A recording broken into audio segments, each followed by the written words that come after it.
journal vous est offert par DACO SARL, société d'expertise comptable et de fiscalité.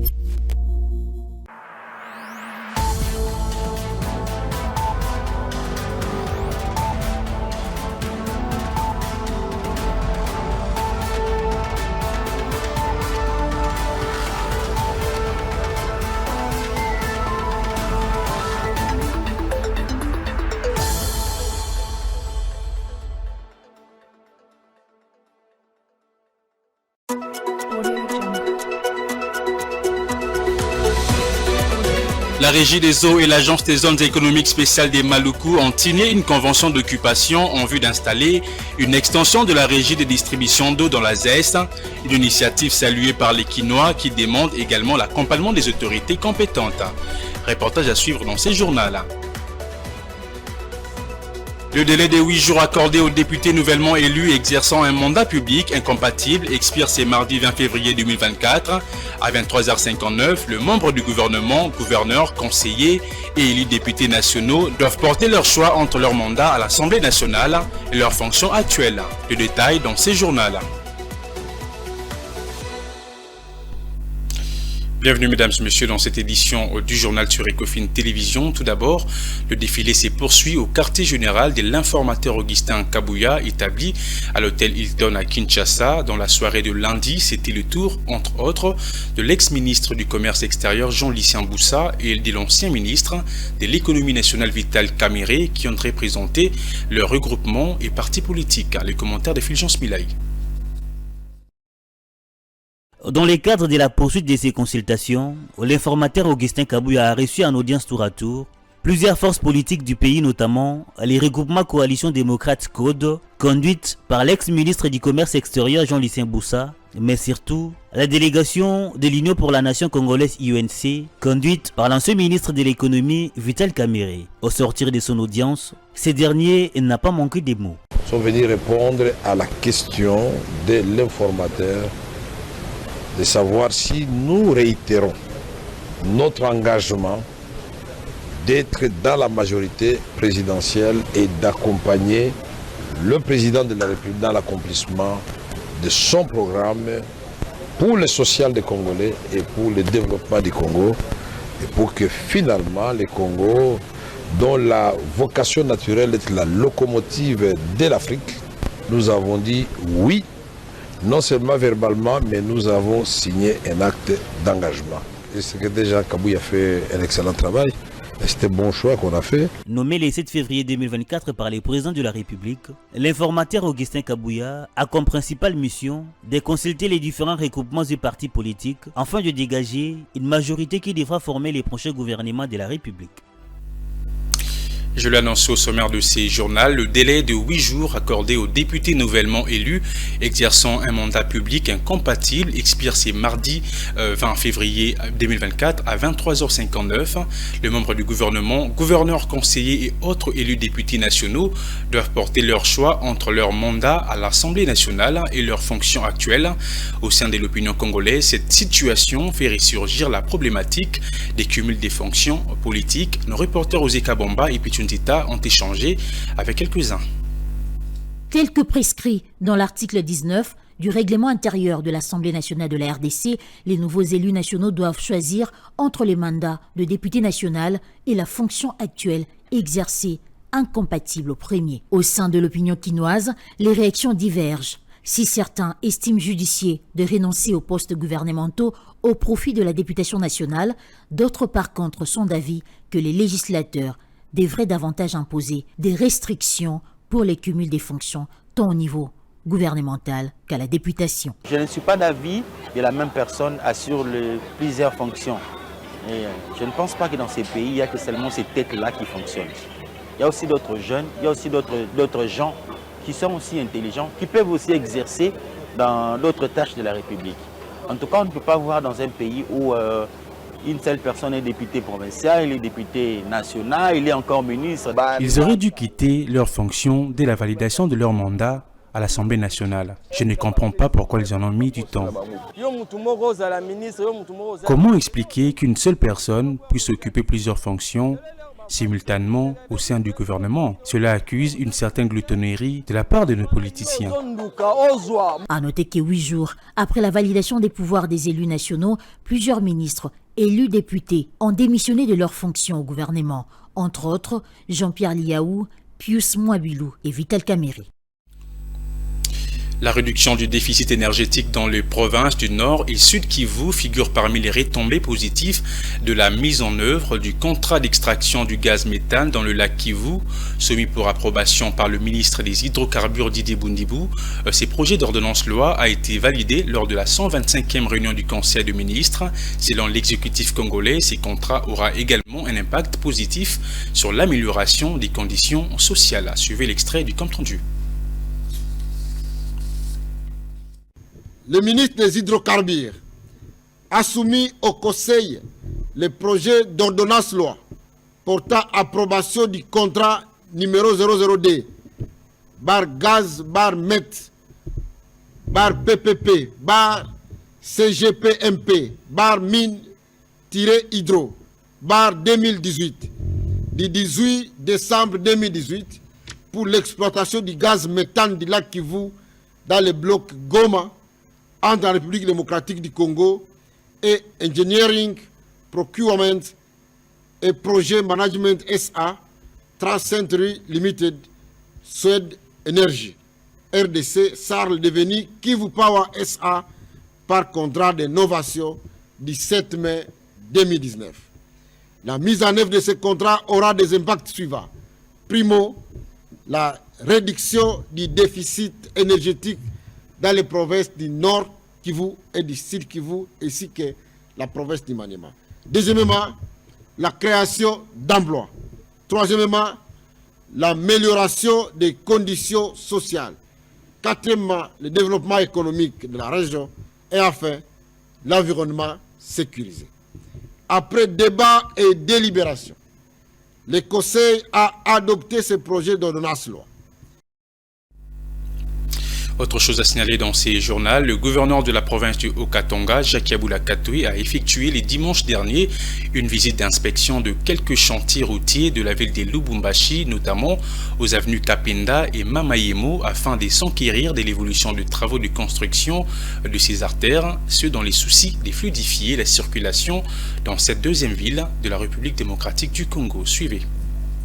Les avenues Kapenda et Mamayemo ont particulièrement été visées par cette visite d'inspection du gouverneur du Haut-Katanga, Jacques Yaboula Katoué, avec notamment le directeur provincial de l'Office des voiries et drainage. Le chef de l'exécutif provincial veut voir ces deux artères être réhabilitées dans le plus bref délai. Le travaux de débouchage et construction de leur caniveau sont effectués en même temps, avec comme objectif de conserver la praticabilité de cette chaussée située au centre des affaires de Lubumbashi. Dans les environs du marché Laurent Désiré Kabila, le gouverneur de province a inspecté les travaux exécutés par l'OVD allant des avenues des usines et Kassaya. Ici, le macadam a été décapé et une nouvelle fondation est en train d'être posée avant la pose d'une nouvelle couche d'asphalte. Plus loin, le gouverneur de province suivra le directeur provincial de l'OVD pour des explications sur les travaux en cours allant des avenues du 30 juin et Kimbangu. Ici, des nouveaux collecteurs ont été construits et très bientôt seront remis à neuf. Il y a lieu de noter que le chef de l'exécutif provincial met le boucher double afin de fluidifier la circulation et rendre Lubumbashi des honneurs de son statut incontestable de la deuxième ville de la République démocratique du Congo. En partenariat avec le ministère de la Culture, Arts et Patrimoine, la maison Champs a procédé à la remise d'un prix d'excellence au centre de diagnostic EYANO, considéré comme l'une des meilleures institutions sanitaires en République démocratique du Congo, au cours d'une cérémonie qui s'est déroulée le week-end dernier aux installations du dit centre hospitalier à Kinshasa. Toutes les précisions avec Juliette Mbelou.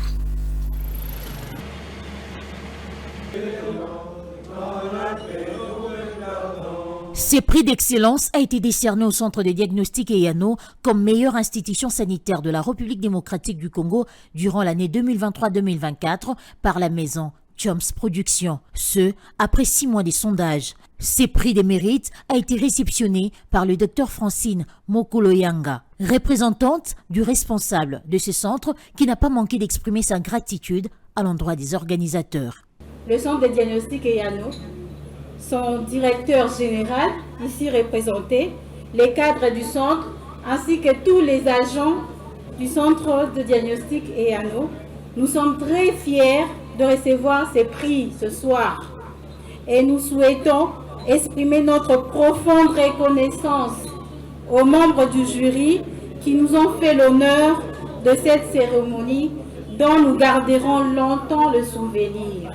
Prenant la parole, le directeur général des Choms Productions est revenu sur la raison du choix porté sur les centres de diagnostic EANO.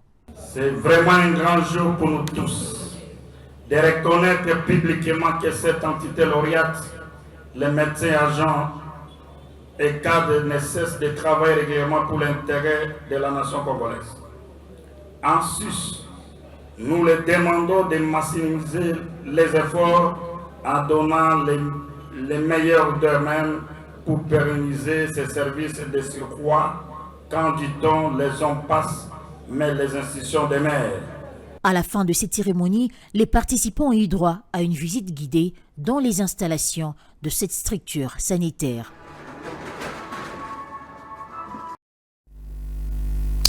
Et puis, lors de la cérémonie marquant la sortie officielle de la relève le lundi à Kinshasa, Maître Dalia Chilanda, membre du présidium de cette plateforme, est revenu sur la raison d'être de cette organisation qui espère notamment permettre la réduction de barrières financières et administratives qui empêchent la participation de jeunes à la vie politique. Elle a également souligné que la relève compte faire part de leurs propositions aux instances politiques supérieures du pays. On l'écoute. Une déclaration de presse pour annoncer qu'il y a un groupe de jeunes qui ont été candidats, qui ont soutenu le chef de l'État, mais qui ont décidé de fédérer ensemble afin de produire d'une manière extra-parlementaire des proposés de loi et qui vont aider la République, bien évidemment, à avancer. Pour l'instant, nous allons à petits pas. Nous avions parlé de deux. Nous avons parlé de la première qui est de parler celle de cumul de fonctions. Nous aimerons que le chef de l'État s'implique particulièrement à ce qu'il n'y ait plus de cumul de fonctions, puisque cela affecte notre manière de gérer les choses. Une seule personne qui s'entoure de plusieurs fonctions, cela est désavantageux pour la République et également pour la relève qui vient, la jeunesse qui vient, qui ne se retrouvera pas puisque tout le monde se retrouve avec 5-6 fonctions et nous avons besoin aujourd'hui que les jeunes qui sont à l'université, dès qu'ils arrivent sur le marché de l'emploi et que même en arrivant en politique, qu'ils trouvent de l'espace, qu'ils nous apportent une nouvelle énergie qui peut diriger avec nous le pays. Alors nous avons parlé, entre autres, dans les prochains jours, de rencontrer l'informateur. Certains nous diront que non, l'informateur, sa première mission serait de parler, de rencontrer ceux pour dégager une majorité parlementaire. Mais nous estimons que nous sommes une force vive. La relève est une force vive qui se veut être engagé dans le service pour le pays et nous voulons rencontrer l'informateur dans les prochains jours afin de parler et certainement soumettre les différentes réformes et propositions que nous portons dans notre mallette. Je l'ai également annoncé au sommaire de ces journaux, la Régie des distributions d'eau et l'Agence des zones économiques spéciales ont signé une convention d'occupation le lundi 19 février à Kinshasa. Objectif, installation d'une extension de la Régie des eaux dans la zone économique spéciale des Maluku, une initiative saluée par les Kinois rencontrés ce mardi qui demande également l'accompagnement des autorités compétentes et la mise en place des moyens conséquents pour la réalisation de ces projets. Claude Kungu et Sele Chamala. C'est une bonne nouvelle pour l'opinion quinoise, voir l'une des grandes entreprises publiques comme la Régie des eaux s'installer à Maluku, à l'extrême est de la capitale, est non seulement une façon de créer des emplois pour le main-d'œuvre de cette partie de la ville, mais également une manière d'éloigner certaines attentions vers le centre-ville, qui concentre pratiquement les principales activités. Nous saluons cette initiative car ça va créer plus d'emplois et les travailleurs vont subvenir à leurs besoins. Mais également, la population va bénéficier d'une eau saine et bien traitée, car plusieurs résidents de là ne boivent pas de l'eau non traitée. En plus de cela, les emplois seront créés.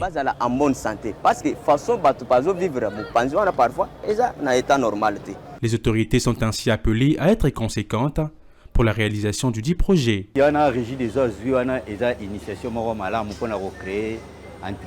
C'est une bonne initiative de créer une extension à Maluku. Celle-ci va permettre le désenclavement de la ville, mais également, elle va contribuer au développement de notre pays. Nous demandons aux autorités de mettre tous les moyens en jeu afin que ces projets soient réalisés. La zone économique spéciale est un espace dédié aux opérateurs économiques, pour l'installation d'industries. Dans cette zone, les conditions fiscales sont favorables, les occupants bénéficient d'un certain nombre d'exonérations, cela pour attirer un nombre important d'investisseurs et attirer ainsi plus d'investissements. Crédit et dette, quelle différence dégager de ces deux termes dont les significations s'entremêlent parfois? L'économiste Dadi Saleh assure qu'il n'y a pas de différence entre ces deux concepts, mais juste une simple nuance. À l'en croire, cette subtile distinction réside au niveau des intérêts et échéances qui caractérisent le crédit, qui n'est autrement qu'une dette à court terme. On l'écoute dans ses propos recueillis. C'est mardi par Philo Chiloba et Sélé Chamala. C'est aussi une dette et il y a un problème de compréhension. Je vais m'expliquer cela par des termes simples. Normalement, dès que nous parlons de dette, nous voyons un peu l'aspect moral, l'aspect où vous acceptez que vous devez à. Ça, c'est une dette. Ça peut être une dette financière, comme ça peut être une dette morale, même une dette familiale, même une dette d'amour. Mais dans ce sens précis, on peut aussi parler maintenant des crédits. Crédit, ça signifie effectivement que vous devez rembourser, c'est-à-dire vous devez quelque chose à autrui dans ces cadres-là et ça peut être échelonné. Alors si on rentre dans l'essence financier, nous pouvons parler du prêt. Je donne un exemple simple pour mieux expliquer. Dès qu'on parle de prêt, alors on suppose que quelqu'un a accepté de vous emprunter. Quelqu'un a accepté de vous donner, exemple, 100 000 francs congolais. Quelqu'un accepte de vous donner 100 000 francs congolais. Mais maintenant, vous acceptez cela comme dette. Donc, vous acceptez que vous devez rembourser les 100 000 francs congolais. Là, ça devient une dette. Ce prêt-là, ou bien emprunt, devient une dette. Maintenant, ce même 100 000 francs congolais, quand est-ce que ça devient un crédit? On considère cela comme crédit quand exactement c'est une dette, ça peut être à court terme ou bien à moyen terme, où vous acceptez que vous allez payer d'une façon échelonnée. Donc, la compréhension facile, c'est de comprendre qu'il n'y a pas de différence entre d'abord une dette et un crédit, s'il vous plaît. Il n'y a pas de différence entre une dette et un crédit. Il n'y a que des nuances. C'est la raison pour laquelle je dis que sur le plan financier, on dit qu'un crédit, c'est une dette, ça va à court et moyen terme. Et qu'un emprunt, c'est une dette à long terme. Et pour terminer, l'agression de la République démocratique du Congo par l'armée rwandaise et ses alliés, les terroristes du M23, qui font face à l'armée congolaise et ses partenaires, est décriée notamment par les organisations de la société civile. À propos, une marche pacifique a été organisée dans la ville de Goma le 19 février. Ce mardi, Christopher Hassani, membre de la société civile locale, joint au téléphone par Claude Kungu, apporte des précisions depuis la dite ville, chef-lieu du Nord Kivu.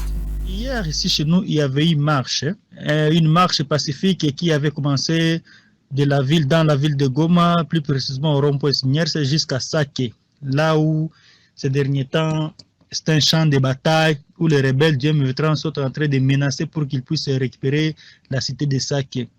La population refusait et disait au gouvernement qu'il fasse tous les moyens nécessaires pour qu'ils puissent récupérer toutes les entités occupées par les rebelles du M23. La personne auquel vous êtes en train de dire qu'il est touché par les éclats de bombes, la personne là c'était un policier qui était allé opérer dans une maison, mais malheureusement il n'avait pas eu réussi sa mission. C'était un bandit, avait tiré une balle sur la tête de la victime et la victime était morte sur place. Lors de l'enquête, les policiers étaient de passage sur le même lieu du deuil. La personne qu'il avait vue au rang des bandits, il avait automatiquement dénoncé que c'est celui-ci qui l'a tiré à M. Tel. Automatiquement, les policiers avaient tiré une autre balle au niveau de la hanche du monsieur qui l'avait dénoncé. Maintenant, vu l'attention de la population, au lieu du deuil, plus précisément dans le quartier Ndosho, les populations ont pris fuite. La population aussi l'ont suivi, ils ont couru derrière lui, ils l'ont récupéré, ils l'ont tabassé, ils ont amené les pneus, et après ils ont mis l'essence et le feu. Mais nous avions condamné cet acte-là parce que la population a fait une justice populaire au moment où nous avons des instances compétentes qui devraient s'en charger du policier là. Prenons à présent la revue de presse des journaux parus ce mardi dans la ville de Kinshasa.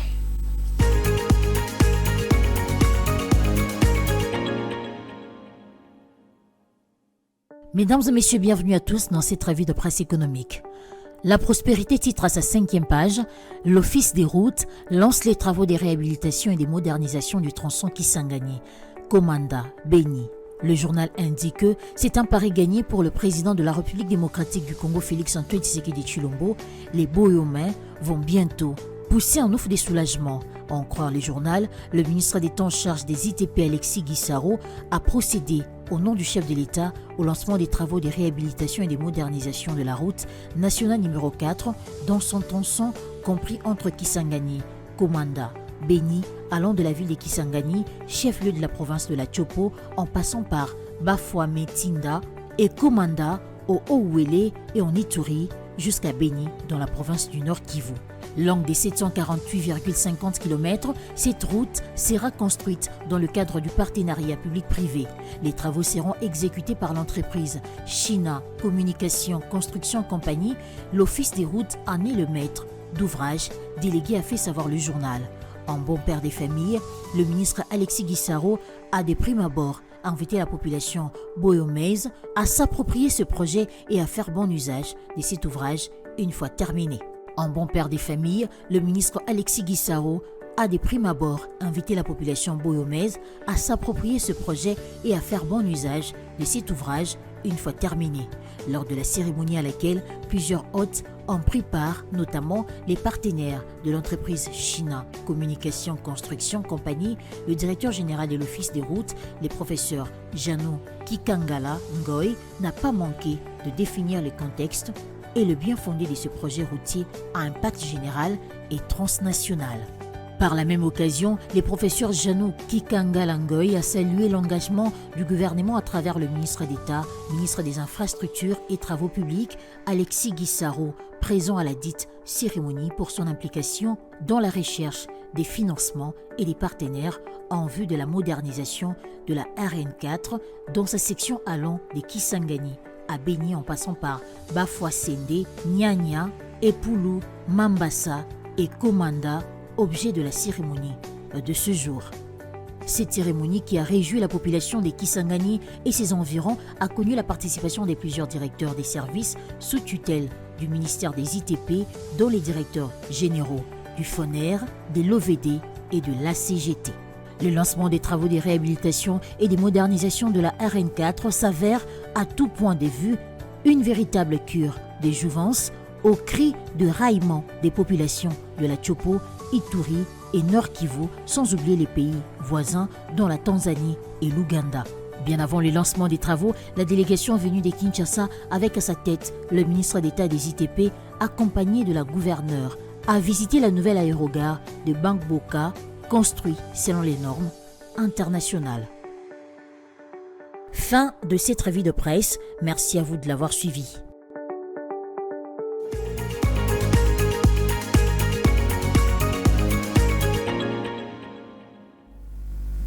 Si vous nous avez pris en cours des diffusions, mesdames et messieurs, voici le rappel de principaux titres.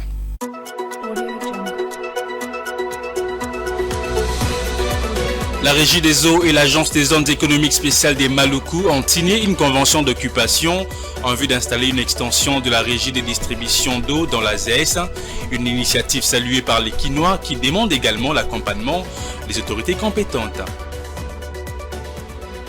Le délai de 8 jours accordé aux députés nouvellement élus exerçant un mandat public incompatible expire ce mardi 20 février 2024 à 23h59. Le membre du gouvernement, gouverneurs, conseillers et élus députés nationaux doivent porter leur choix entre leur mandat à l'Assemblée nationale et leurs fonctions actuelles. Le détail, vous l'avez suivi dans cette édition du journal.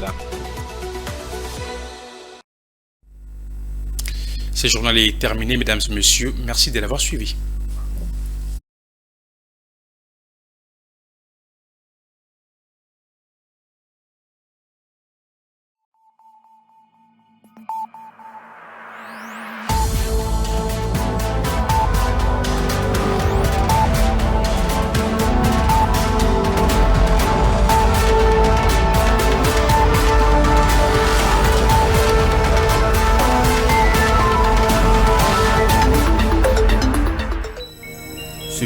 a été offert par DACO SARL, société d'expertise comptable et de fiscalité.